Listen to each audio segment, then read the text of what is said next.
એવું કામે જાઉં છું. એ સાંભળો ને, હોતી ફેરી આવો ને તો રેશન નું બધું લેતા આવજો. તું લઈ આવજે પણ. હા, પણ ઘરમાં કેટલું બધું કામ છે મારે, તમે વળતા લેતા આવજો. રેશન લાવવું એ ઘરનું કામ છે ને તારે. તું શું ઈચ્છો છો? હું ઘરનું કામ કરું ને બહારનું કામ કરું? અહીં નજીકમાં છે, તું લઈ આવજે.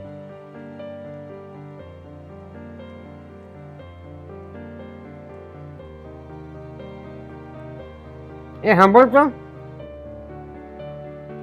એ તને કહું છું, સાંભળતો.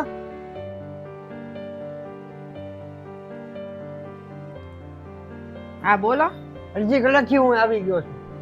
એક ગ્લાસ પાણી મળશે મને? તમે પાણી ન માંગ્યું એટલે મેં ન દીધું. તને એટલી નથી ખબર પડતી કે ઘરનો પુરુષ બહારથી કામેથી આવ્યો હોય તો એને પાણી આપીએ? આ તો તમે આરામથી નહીં કહી શકતા હતા ને. આરામથી તો બોલું છું. હવે કેવી રીતે બોલું? આરામથી બોલું. ત્યાં ફટાફટ પાણી લઈને આવ, મને સરસ લાગે છે.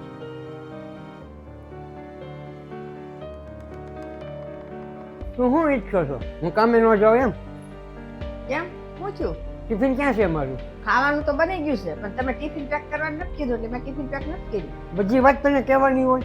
તને ખબર તો છે ને કે સવારે હું નાસ્તો કરીને પછી ટિફિન લઈને મારે જવાનું હોય. તને એટલી ખબર નથી પડતી? બધી નાની નાની વાતમાં મારે તને કહેવાનું. આ વાત તો તમે આરામથી નહીં કહી શકો છો ને. જા ફટાફટ મારું ટિફિન પેક કર. ઉભા રહો, મારે તમને વાત કરવી છે. શું હવે કેવું છે? તમને વાંધો શું છે? તો તમે વાડ્યા ઘડિયા ગુસ્સા થઈ જાવ છો ને ખીજાઈ બધું કહો છો ને. તમને છે શું તકલીફ શું છે બધી? હું તમને જે કાંઈ કહું છું તો તમે મને ઊંધા જવાબ આપો છો. તમને શું થઈ ગયું? હું તમને કાંઈ કહું છું, હા મારાથી ભૂલ થાય છે, કાંઈ નથી થતી એમ નહીં. એવું થોડું છે કે તમે ઊંધા જ જવાબ મને આપો એમ. હું હામાં જવાબ આપું છું. હા તો તને ખોટું લાગે છે? ના ના, મને તો બહુ સારું લાગે છે. તું જયારે મને ઊંધા જવાબ આપો છો ત્યારે મને ખોટું નહીં લાગતું હોય? મેં તમને ક્યારે ઊંધા જવાબ દીધા? તને યાદ નથી? એ સાંભળતો, હા બોલો. એક કપ ચા બનાવી દે ને. તમે શું હાથમાં મહેંદી મૂકી છે? જાઓ હાથે ચા બનાવી લો. તું બનાવી દે તો હું થઈ જવાનું?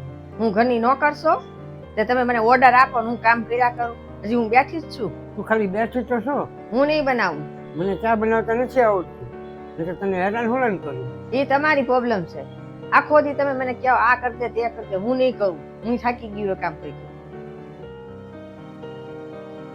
અત્યારે રાતના 8 વાગ્યા છે. અત્યારે આવવું જરૂરી છે? હું સવારે આવીને કરી દઈશ. હા કાંઈ વાંધો નહીં. હમણાં હું 10 મિનિટમાં આવું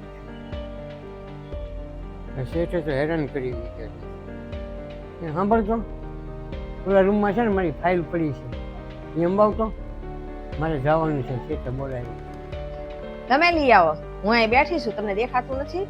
તો લઈ આવી દે ને, એમાં શું? તમે લઈ આવો, તમારું કામ છે. હું આ કામ કરું તમારું? તો મારું કામ તું ન કરીએ કેમ? હું આખો દિવસ કામ જ કરતી હોઉં છું, બેઠી નથી રહેતી. તમે એમ કહો છો ને બેઠી રહેશો, તમે એમ કહો કે આ લઈ આવે તે લઈ આવે. હું કઈ ઘરની નોકરાણી નથી. તમારું કામ તમે કરો, હું કઈ નહીં કરું. એટલે તારું કામ અલગ છે ને મારું કામ અલગ છે એમ ને? મારે કાંઈ તમારી આ લપ નથી કરવું. તમારી ફાઇલ છે તો તમે લઈ આવો, તમારે જોતી હોય ને તો. હું નહીં જાઉં લેવા.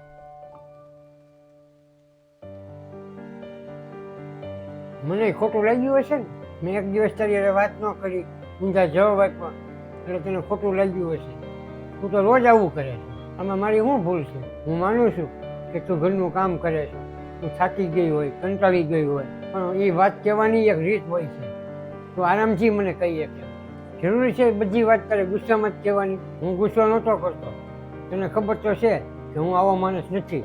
આ તને બધું સમજાવવા માટે જ મેં તને કીધું, જેથી કરીને તને ખબર પડે કે આપણી હારે કોઈ ગુસ્સામાં કે ઊંચા અવાજે વાત કરે ને તો આપણે કેવું ખોટું લાગે. મને માફ કરી દેજો. તમે એક દિવસ મને આવી રીતના મારી હારે વાત કરીને એટલે મને ખોટું લાગી ગયું. અને હું તો તમારી હારે રોજ આવી રીતના વાત કરું છું. મારા પોતાની ઉપર આવું આવ્યું ને એટલે મને ખબર પડી કે તમને કેટલું દુઃખ લાગી છે. હવેથી હું કોઈ દિવસ તમારી હારે આવી રીતના વાત નહીં કરું. બસ પાક્કું? પાક્કું. હવે તમે તે છે ને મારી ઉપર ગુસ્સેથી વાત ન કરતા મારી હારે. હું તો ગુસ્સો કરતો જ નથી. માફ કરી દેજો મને. હાલ તો હવે ફટાફટ મારું ટિફિન પેક કરી દે. હા પેક કરી દો તમે.